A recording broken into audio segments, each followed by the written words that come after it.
আসসালামু আলাইকুম। আশা করি সবাই ভালো আছেন। তো আজকে আমরা একটা নতুন টপিক নিয়ে আসলাম। আজকের এটা বেসিক টু প্র্যাকটিক্যাল হবে, ঠিক আছে? তো আজকে আমরা ক্রাইপ্টোগ্রাফি নিয়ে আলোচনা করব। তো প্রথমে জানবো যে ক্রাইপ্টোগ্রাফি কী।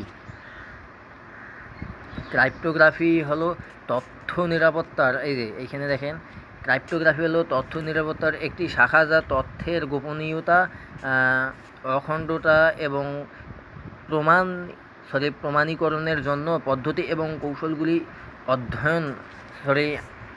তোমার ঠিক আছে? ক্রিপ্টোগ্রাফি এমন একটা জিনিস যেটা তথ্য সুরক্ষার কাজে আর কি ব্যবহার করা হয়।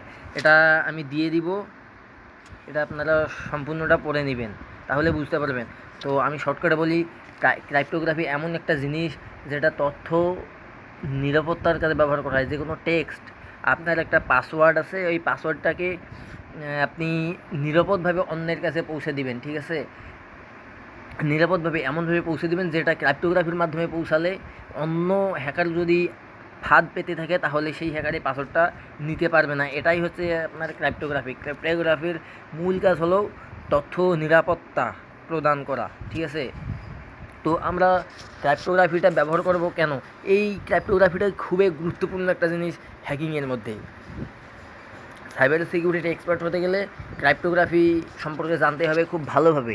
তো ক্রিপ্টোগ্রাফিটা আমরা ব্যবহার করবো কেন, তা হচ্ছে যে বিভিন্ন পাসওয়ার্ড সুরক্ষার জন্য।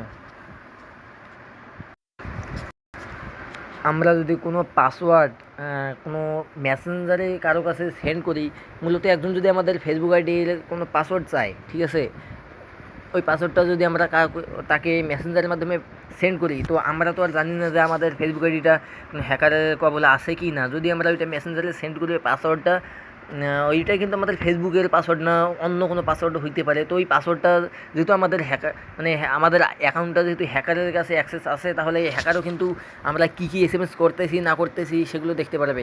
আর যদি হ্যাকার আমাদের ফোনটাকে মূলত করে রাখে, হ্যাক করে দেখে মনিটরিং, তাহলে পাসওয়ার্ডটা কিন্তু সে দেখে নিতে পারবে, ঠিক আছে? তো সহজ উপায় হচ্ছে ফেসবুক আইডির যদি অ্যাক্সেস থাকে তাহলে সে সেখান থেকে দেখে নিতে এসে। তো আমরা কি করব, ক্রিপ্টোগ্রাফির মাধ্যমে পাসওয়ার্ডটাকে আমরা ইনক্রিপ্ট করব। ইনক্রিপ্ট করে যদি তাকে দেই, তো সে কিন্তু, ঠিক আছে, তাকে যদি দেই, আমাদের মানে যাকে আমাদের উদ্দেশ্য যে তাকে যদি দেই, তাহলে কিন্তু সেই শুধু পাচ্ছে। আর একটা ইনক্রিপ্টের মাধ্যমে কিন্তু হ্যাকার সেটা ডিকোডার করতে পারবে না, ঠিক আছে? ইনক্রিপ্ট করলে আর ডিকোড করতে পারবে না, ইনকোড করলে ডিকোড করতে পারবে না। তো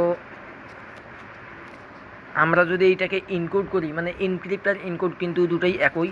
তো ইনক্রিপ্ট করলে কিন্তু এই যে এইরকম কিছু ইচ্ছা মতো মূলত এইরকম কিছু উঠে থাকে, ঠিক আছে? এই যে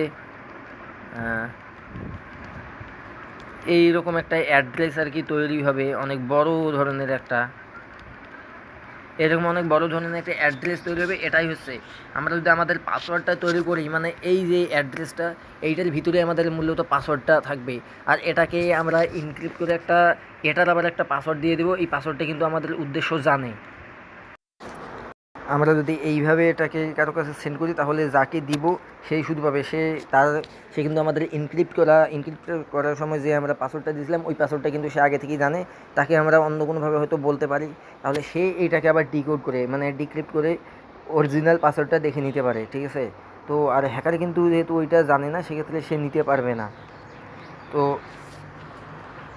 এই জন্য আমরা এটা ব্যবহার করবো। আর ব্যবহার করবো কীভাবে সেইটা এখন দেখে নিই, চলুন। তো ব্যবহার করাটা আমরা পরের ক্লাসে জানবো, আজকে এই পর্যন্তই।